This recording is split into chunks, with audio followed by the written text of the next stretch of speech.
MRK. Good morning students, I am MRK. We are going to see 10th standard mathematics, chapter 5, exercise 5.4, 8th sum, very important sum for public.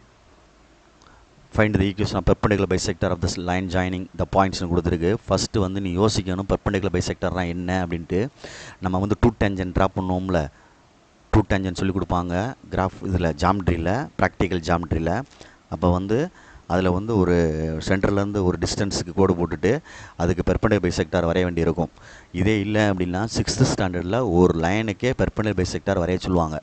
ஒரு straight லைனுக்கு perpendicular bisector வரையணும் அப்படின்னா அந்த straight லைனுக்கு மோர் தென் of எடுத்து ஆர்க்கில் காம்பஸில் எடுத்து மேலே கீழேயும் ஆர்க் கட் பண்ணி நடுவில் ரெண்டையும் ஜாயின் பண்ணோம்னா, இந்த மார்க் பண்ணியிருக்கல இந்த ஜாயின் பண்ணுற ரெண்டும் தான் இந்த கோடு இருக்குல்ல, இதுதான் பெர்பெண்டிகுலர் பைசெக்டார்னு அர்த்தம். சர்க்கிளை வேணால் அழிச்சு விட்டுக்கலாம். அப்போ ஒரு ரோட்டை ஒரு கோட்டை ரெண்டாக பிரிக்கிறது, ஒரு கோட்டை ரெண்டாக பிரித்தல். இப்போ 10 சென்டிமீட்டர் வச்சுக்க அந்த கோடு 5க்கு நேரம் அப்படி போகும். 10ல் பாதி எவ்வளோ 5 சென்டிமீட்டருக்கு நேரம் கோடு போகும். அப்படி சும்மா உனக்கு எக்ஸாம்பிளுக்கு சொல்கிறேன். அப்போ இந்த கோட்டை தான் அவன் கேட்டிருக்கான். அப்போ நீ யோசிக்கணும், இந்த கோட்டை வந்து நடுவில் பிரிக்குது, பாதியாக பிரிக்குதுன்னு சொல்கிறோம்ல. பெர்பெண்டிகுலர் பைசெக்டார் அப்படின்றது வந்து பாதியாக பிரிக்கிறது. அந்த கோட்டை நல்லா கவனித்து பாரு, உனக்கு தெரியும். டூ டேஞ்சன்ட் போட்டு பழகிட்டினா மோர் தென் ஆஃப் எடுத்து மேலே கீழே கட் பண்ணி சேர்க்கையில் அந்த பைசெக்டார் வந்து அந்த கோட்டை ரெண்டாக பிரிக்கும்னா மிட்டில் போகும் அப்படின்னா 10 சென்டிமீட்டர் லென்த்துனா 5 சென்டிமீட்டர் அப்படின்னு அர்த்தம். அதுதான் மிட் பாயிண்ட் அப்படின்னு அர்த்தம். மிட் பாயிண்ட் அப்படின்ட்டு அர்த்தம்.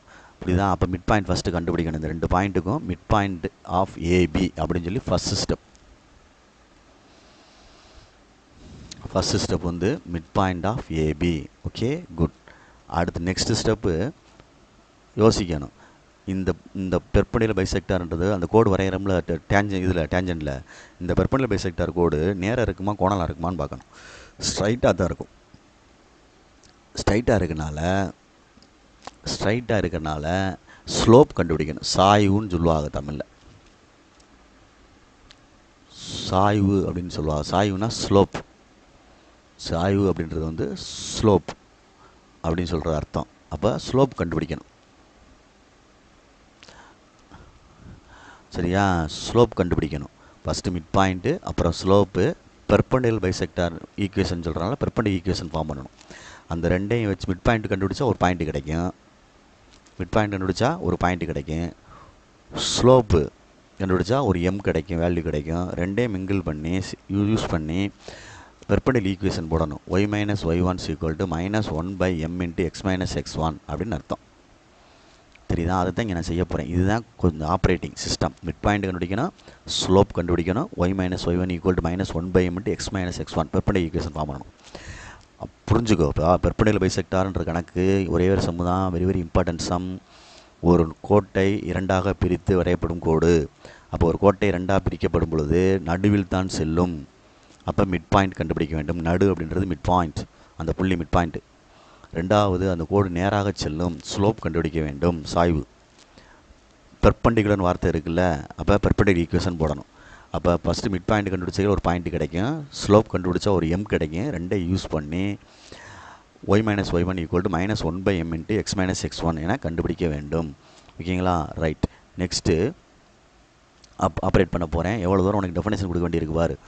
இப்போ ஏன்னு வந்து ஒரு பாயிண்ட்டு, பின்னு ஒரு பாயிண்ட்டு எடுத்துட்டு x1 y1 போட்டாச்சு, x2 y2 போட்டாச்சு. First mid point of A B கண்டுபிடிக்கிறேன். x1 + x2/2 y1 + y2/2 இந்த போட்டாச்சு. -4 + 6/2 அதே மாதிரி அது ரெண்டும் 2 - 4 அப்படின்னு வந்துடும். 2 அடிச்சிட்டோம்னா 2/2 - 2/2ன்னு வந்துடும். அடிச்சிட்டோம் 1, -1 இதுதான் மிட் பாயிண்ட் அப்படின்னு தான் இந்த இடத்த கண்டுபிடிச்சிருக்கேன். நெக்ஸ்ட்டு ரெண்டுக்கு ஸ்லோப் கண்டுபிடிக்க போகிறேன். ஸ்லோப் ஆஃப் ஏபி அதே பாயிண்ட்டு தான், இதே பாயிண்ட்டு தான் ஸ்லோப்பு. ஏபிக்கும் பிக்கும் மிட் பாயிண்ட், பிக்கும் ஸ்லோப்பு. இந்த கிடைக்கக்கூடிய ஆன்சரை வச்சு தான் நம்ம பெர்பெண்டிகுலர் பைசெக்டார் ஈக்குவேஷன் போடணும். பெர்பெண்டிகுலர் ஈக்குவேஷன் சரியா சொல்கிறது? பொறுமையாக. ரைட்டு. அப்போ ஸ்லோப் வந்து கண்டுபிடிச்சிக்கிட்டு இருக்கோம். -4 - 2 6 + 4 -6/10 -3/5 m = -3/5 பெர்பெண்டிகுலர் ஈக்குவேஷன் வந்து ஃபார்ம் பண்ணுறேன். இந்த perpendicular bisector equation of perpendicular bisector போடுறோம். y - y1 = -1/m × x - x1 சரியா சொல்கிறது? ரைட். அப்போ என்ன ஆகுது? பொறுமையாக நிதானமாக y - y1 இந்த கண்டுபிடிச்ச பாயிண்ட் இந்த இடம் y1 வந்து -1 சரியா, ஈக்குவல் டு -1/-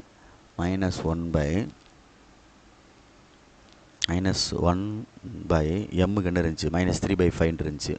சரியா, ரைட்டு. அப்போ -1 போட்டால் +1 ஆயிரும். -1/-3/5 இன்ட்டு x - 1 அப்படின்னு அர்த்தம். அதுக்கடுத்து என்ன செய்கிறோம் அப்படின்ட்டு பாரு, என்ன செய்கிறாங்கன்ட்டு அப்படி பாரு. இது ரெசிப்ராக்கல் பண்ணி போட்டுரு. மைனஸ் மைனஸ் கேன்சல் 5/3 x - 1 இங்கிட்டு y +1 3 கிராஸில் கொண்டு போய் உள்ளே மல்டிப்ளை பண்ணிடு. 3 கிராஸில் கொண்டு போய் உள்ளே மல்டிப்ளை பண்ணால் 1 3 is 3 3y +3 5x - 5 ப்ளஸ்ஸாக இருக்கணும் எக்ஸு. ஸோ இந்த ஒய் எங்கிட்டு கொண்டு போயிரு.